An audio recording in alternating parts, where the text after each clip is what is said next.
So we're going to go ahead and call Senate Revenue to order. Mr. Secretary, call the roll. Senator Dennis, Senator Radu, Senator Kieckhofer, Senator Severs-Gansett, Chair Neal. All right, so we have a work session. We're going to work session SB 367 with some changes, and I will let Mr. Reel go over the work session document. Thank you, Madam Chair. For the record, Joe Reel, Deputy Fiscal Analyst with the Fiscal Analysis Division of the Legislative Council Bureau.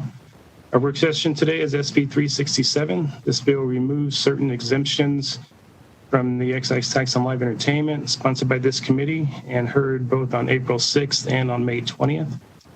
During the hearing, Senator Neal presented the bill based on proposed amendment 3401 to Senate Bill 367.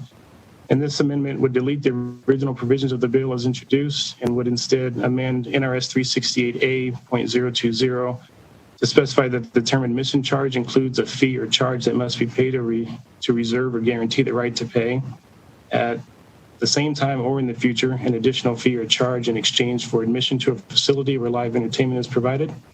The proposed amendment also amends NRS 368A.200 to specify that live entertainment tax does not apply to live entertainment that is provided by or entirely for the benefit of a governmental entity.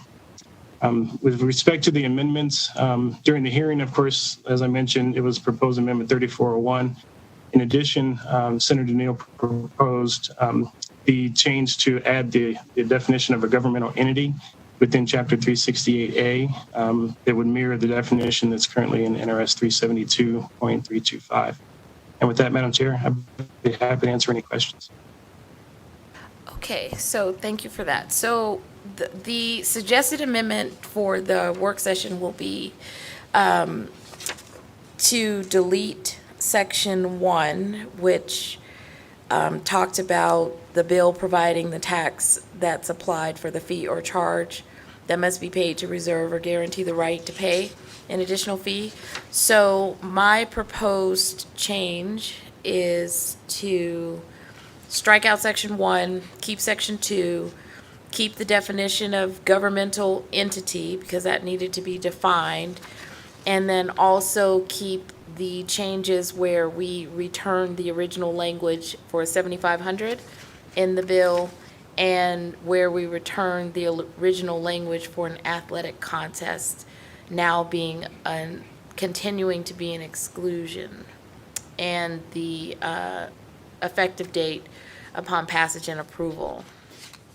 So any questions? Those are my suggested amendments. That would be the work session. Senator Ratty. Thank you, Chair. I think I'd like to just say it back to make sure that I'm following. So on page 1, bottom of 1, top of page 2, all of the changes that are in green would go away. So that whole portion regarding the reserve fee would just be struck. Yep. On page 3, the 7,500, which was the original number, would stay. Yes. On page 4, the 7,500, which is the original number, would stay. Yes. On page 5, lines 1 through 5, which includes the maintaining the exemption for the athletic context and the and adding the live entertainment tax that is provided entirely for the benefit of a government entity would stay, and it would be effective upon passage and approval. That is correct. So any questions on those, Senator Severs-Gansett? Thank you, Chair Neal. So with that, the net of this bill is that the 7,500 is language that currently exists is for the two Yes, attendance. so Section 2 would remain, and that's what we would be voting on.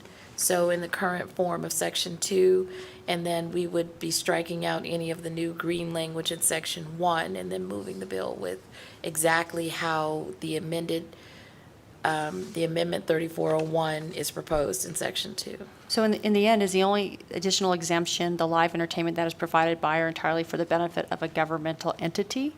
That's it. So everything else remains the same, except we're exempting live entertainment that is provided by or entirely for the benefit of a governmental entity. Correct. Okay, all right, thank you.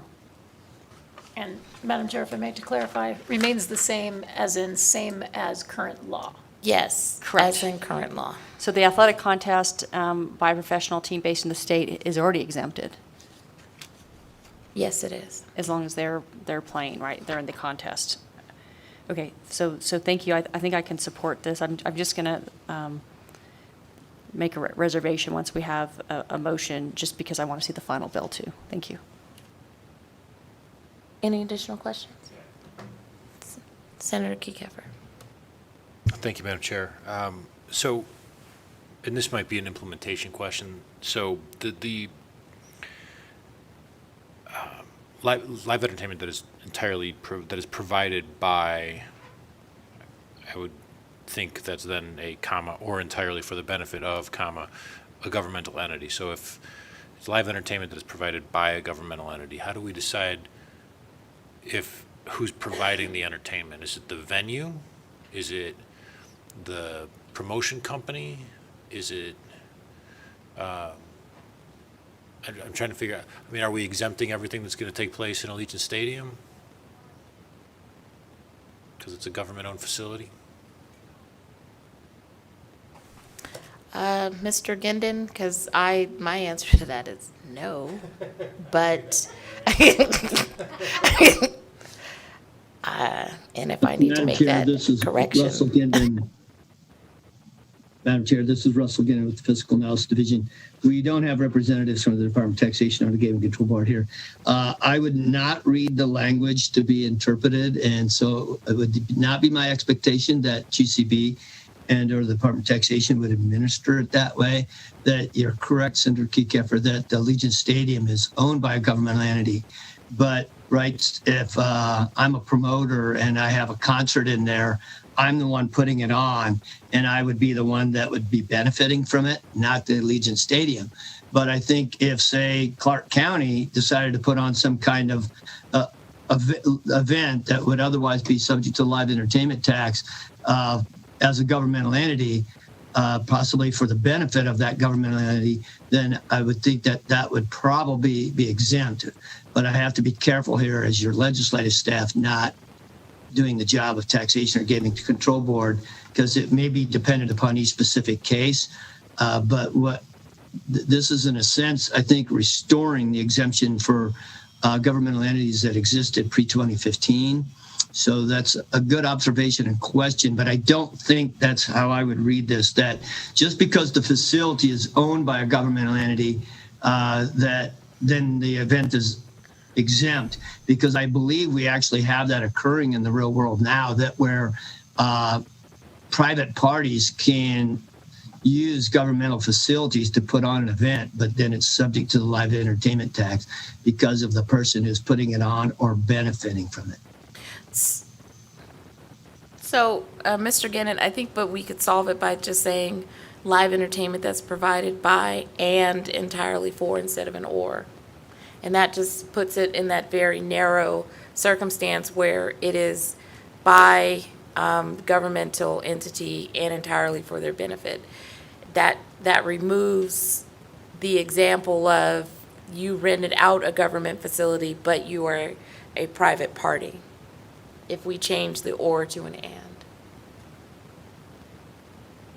I would agree that's if that was part of the motion that made by the committee as the intent of the amendment here. And then obviously we know what the intent of what the committee is doing here this afternoon. So then as your fiscal staff, we can work with the legal division for them to get the language clear when the amendment comes to the Senate floor for consideration.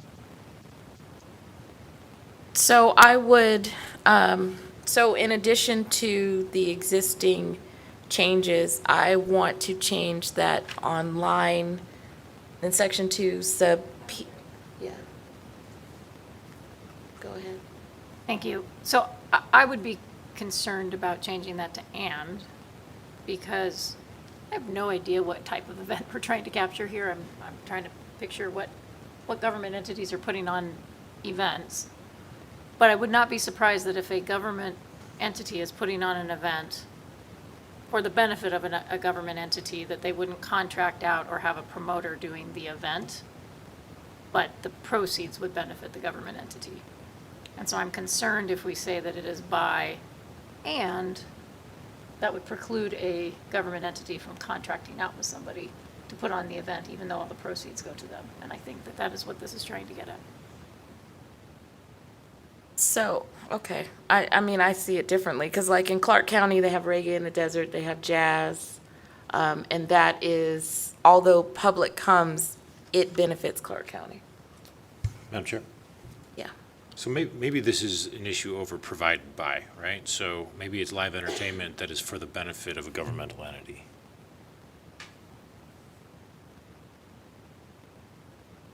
If that's what we're trying to capture, right? Reggae in the park or whatever it might be. I think I'm with Senator Reddy in that I'm not exactly sure which events we're trying to say are exempt and that are getting taxed now. I know we had this conversation in the hearing too, and I don't know if I fully understood it then. This is Russell again as fiscal analysis staff that I'm not obviously totally informed on the events, but there are local governments that are putting on, they're actually in a sense providing it. But to get to Senator Ratty's point, are they contracting or hiring somebody to help them facilitate putting on the event? I don't know, but so it can be provided by them, and then it can be provided by some for the benefit of them. So I think that's what, when legal phrased it this way. But I think what we're understanding the intent of that try and get out local government events that without having it be construed to be that it's the type of things that you don't want to have in, where that it's a governmental facility, but it's a private entity, but those are still in. And so we can talk to the legal division to get the intent of that. But I read it, I think, sort of the way Senator Reddy does, that it's that the local government is providing it, or a state governmental entity is providing, or it's for the benefit of them, but somebody else was putting it on for them to obtain the benefit of the live entertainment event. So thank you for that, Mr. Ginnett. So can't we provide an exclusion then, and saying like, okay, live entertainment that is provided by or entirely for the benefit of a government entity, but unless it is being done by a private entity, which all the proceeds go to that private party, then it is in. I mean, I'm just trying to Well, we can create we an can work with that. I exception. think where my concern goes is your staff is that for a phrasing like that, then right, and again under Senator Ratty's scenario where they actually contract with somebody to help them facilitate putting on the event, and so perhaps not 100% of the proceeds go to the local government because they have to make some payment to the entity that helped them put on the event. So it's just the phrasing here. And so I think it's to where Senator Keycaffer would be. It's possibly going to be the administration of it by the Gaming Control Board and the Department of Taxation. And then they, since they're jointly administering the chapter, can work to come up with, if necessary, regulations to administer the governmental entity exemption so that it's only applying to when it's provided by or for the benefit of that governmental entity, but not other entities. And part of me would think I don't know how they were totally administering the exemption that existed prior to 2015, but I think the understanding is that they would go back to that construct for their administration that they were doing pre-2015 session because it's restoring the exemption for governmental entities that existed prior. Okay. So, based on this conversation, committee members, that there is existing intent on how governmental entities, how LET was applied to governmental entities, are you okay with Section 2, Sub P, as written, knowing that there is existing clarifying language or intent on the application of this?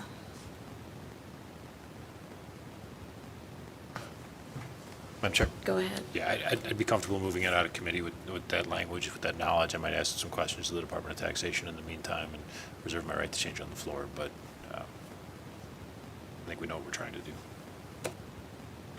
Okay, thank you for that. All right, so, I'd be willing to take a motion to amend and do pass based on removing the green language in Section 1, keeping Section 2 as written.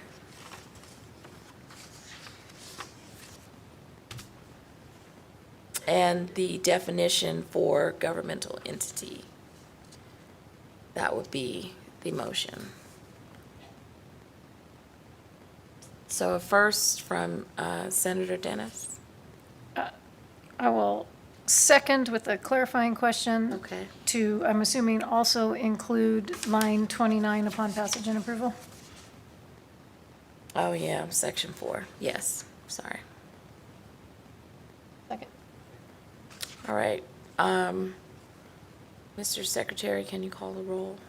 Madam Chair. Go. So I'm going to reserve my right to, because I'm still not sure if the provided by and the or work together versus just for the benefit of. I think for the benefit of made some sense.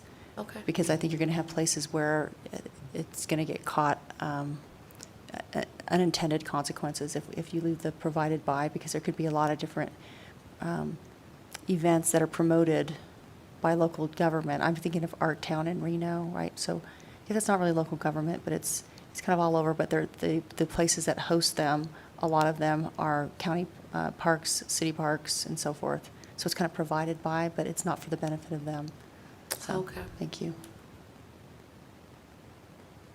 So, Mr. Secretary, can you call the roll? Senator Dennis. Senator Ratty. Senator Kieckhofer. Yes. Senator Severs Gansett. Chair Neal. Yes. All right, so the motion passes with 2 reservations. So I will assign this floor statement to me. All right, so, and so we will open up for public comment for Senate revenue. Has anyone on BPS signed on on the line for public comment? Thank you, Chair Neal. The public line is open and working. However, there are no callers to offer public comment at this time. Senate revenue is adjourned.